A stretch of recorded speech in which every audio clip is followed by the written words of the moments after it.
Gaano nga ba kasaya kapag pumunta dito sa Enchanted Kingdom?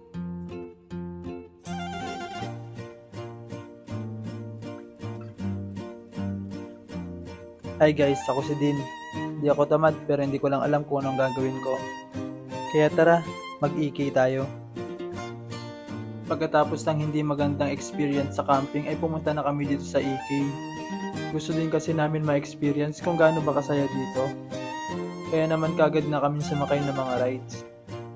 At ang una naming sinakyang rides ay itong Ferris wheel. Una na namin sinakyan to para makapag-warm up sa ibang rides. May motion sickness kasi ako kaya hindi ko alam kung paano ba ako mag-enjoy dito. Nahihilo at nasusuka kasi talaga ako kapag sumasakay ng mga rides. Kaya naman habang hindi pa nakakaramdam ng hilo ay sinubukan na namin itong space shuttle. Mukhang ito kasi yung pinaka-extreme rides dito sa EK. Kaya naman naglakas loob na ako na subukan to. Hindi ko alam kung makakayanan ko ba talaga ang ganitong rides. Sobrang bilis ko lang kasi talagang mahilo. Pero grabe talaga yung na-experience ko dito. Wala na kasi talaga akong choice na makasakay na ako. At pagdating sa dulo ay nakala namin na tapos na. Pero mas grabe pala talaga yung experience nung pabalik na. Napakapit na lang talaga ako at hindi na bumukas yung mga mata ko. Kaya pagkatapos ng rides hindi na namin alam kung paano pa kami kakalma. Kaya naman naisipan na lang muna namin na maglaro. Hindi ko kasi talaga kakayanin kapag sunod-sunod yung pagsakay ko ng rides. Pagdating sa laro ay parang minamalas naman ako. Ni isang baboy wala akong naipasok. Nang sinubukan ng girlfriend ko ay kagad niyang naipasok yung isa. Mukhang siya yung may swerte sa mga ganitong laro. Isa lang yung na-shoot namin kaya maliit lang yung nakuha naming prize. Sunod naman namin nilaro itong pagtayo ng bote. Na-scam talaga kami sa ganitong game. Akalain mo talaga napakadali lang itayo yung bote. Siguro may pattern talaga dito para maitayo ito. Ang sunod naman naming game ay itong basketball.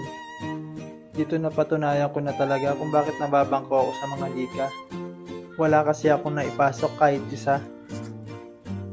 Sunod naman namin sinubukan itong Mowgli's Jungle Race.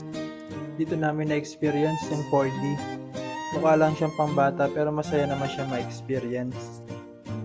Sunod sana namin sasakyan tong Rio Grande kaso wala kaming ekstrang damit. Nasubukan din nga pala namin itong 7D. Halos nakadalawang rides pa lang kami pero hindi pa rin naaalis yung hilo ko. Kaya naman nag-ikot-ikot na lang muna kami at naglaro. May mga ilang rides din kami nasakyan kasi hindi na kami nakapag-video. At ang huling rides na sinakyan namin itong Up Up and Away. Pinilit ko na lang talaga ditong sumakay dahil nahihilo na ako.